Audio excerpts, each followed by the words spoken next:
உலகில் பல உயிரினங்கள் இருக்கின்றன, ஜீவராசிகள் இருக்கின்றன. ஆடு கோழி முதல் எறும்பு ஈ வரை பலவிதமான உயிரினங்கள் இருக்கின்றன. அவைகளுள் மனிதனாக பிறப்பது மிக உயர்ந்தது.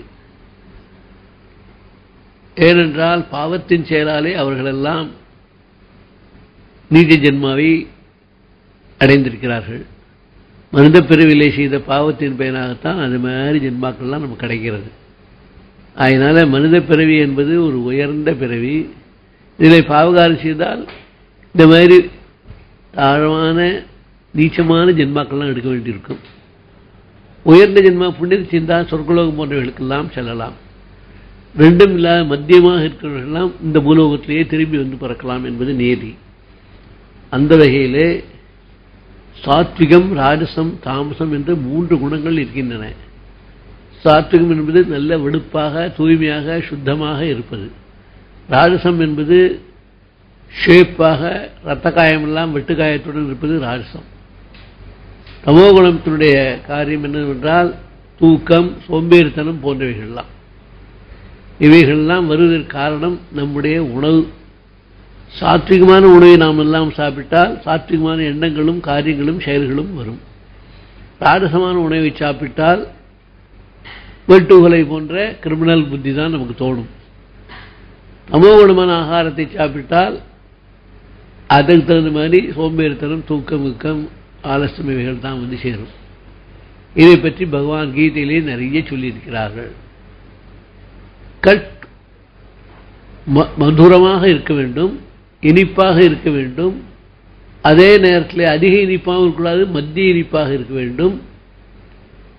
செஞ்சு 1/2 மணிக்குள்ள பகவான் நிவேதனம் செய்த பிரசாதமாக சாப்பிட வேண்டும்.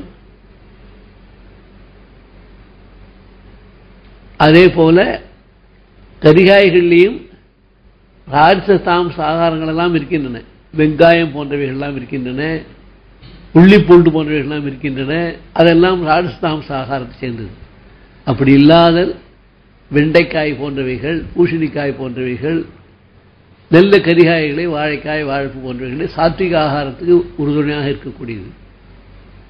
ராஜச ஆகாரமானது காரம் எல்லாம் போட்டு சாப்பிடுவது, புளிப்பாக சாப்பிடுவது, இதெல்லாம் ராஜஸ்தாமச குணத்தோடு சேர்ந்தது.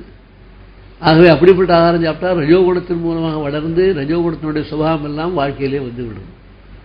தமோகுணத்தினுடைய சுபாவம் வருவதற்கு காரணம் கார்த்தால் சமைச்சிட்டு சாயங்காலம் சாப்பிட்றது. ஊசி போய் எல்லாம் ஆயிடும். இல்லை, பூச்சி புழுலாம் கூட வந்துடும், சரியானதில்லை. அது மாத்திரமில்லை, தனிமையில் சாப்பிடுது சாத்விகம், பல பேர் மத்தியிலே சாப்பிடுது ராஜசம், நடந்து கொண்டே, உட்கார்ந்து கொண்டே, தூங்கிக்கொண்டே சாப்பிடு தாமசம். இப்படி பல வகையிலே சத்வரஜஸ்தமசத்தை பற்றி நிறைய சொல்லியிருக்கிறது.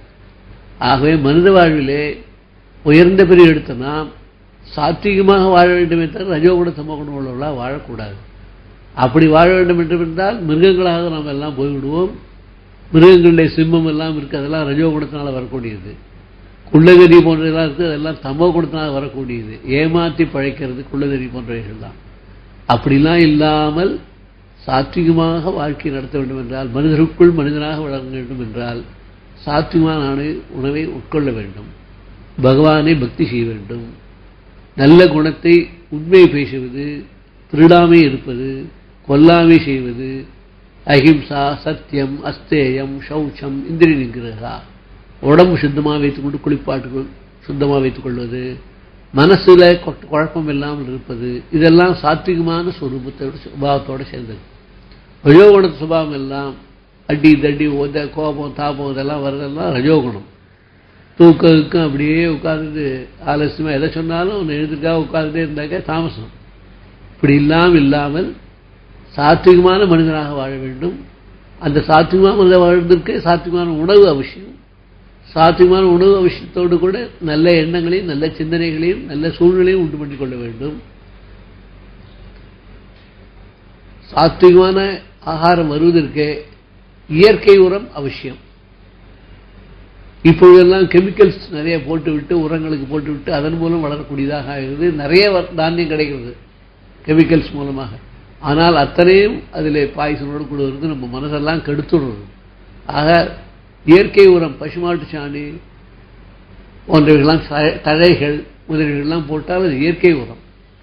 பழங்காலத்தில் எல்லாம் விவசாயத்துக்கு மாட்டுச்சாணிகள் போடுவார்கள், எருவு போடுவார்கள், தழைகளை போடுவார்கள். அது இயற்கை உரமாக நன்றாக இருக்கும், சாத்விகமாக இருக்கும். அந்த அதிலே வரக்கூடிய அரிசி நெல் எல்லாமே இப்பொழுதெல்லாம் கெமிக்கல் போட்டு பண்ணுறதுனால ரஜோகுணத்தை உண்டு பண்ணக்கூடிய அளவுக்கு ஆகிறது. நிறைய கிடைக்கிறது, ஆனால் ரஜோகுணம் ஆகிடும். இப்படிலாம் இல்லாமல் சாத்விகமான இயற்கை உரம் முதல் ஆரம்பித்து, பயிர் செய்வது முதல் ஆரம்பித்து, சாப்பிடுவது முதல் சாத்விகமான ஆகாரங்களை சாப்பிட்டு அதனுடைய பலனாக சாத்விகமான எண்ணங்களோடும் சிந்தனைகளோடும் காரியங்களோடும் வாழ்வதே சாத்விகத்துக்கு ரொம்ப முக்கியமானது. இது போன்ற சாத்விக் என்ற ஒரு பெயரோடு, சாத்விக் என்ற பெயரோடு ஒரு அசோசியேஷன் ஆரம்பித்து உலகம் முழுதும் இதனுடைய பிரச்சாரம் நடத்துவதற்காக வெஜிடேரியன்ஸ் என்று சொல்லக்கூடிய மது மாம்சங்கள் எல்லாம் கலப்படம் இல்லாமல் சுத்த சைவ ஆகாரம் போல் இருக்கக்கூடியவைகள் எல்லாம் வைத்துக்கொண்டு அதை பிரச்சாரம் செய்வதற்காக ஒரு நல்ல ஸ்தாபனம் ஆரம்பிக்க மிகுந்த சந்தோஷிக்கிறோம்.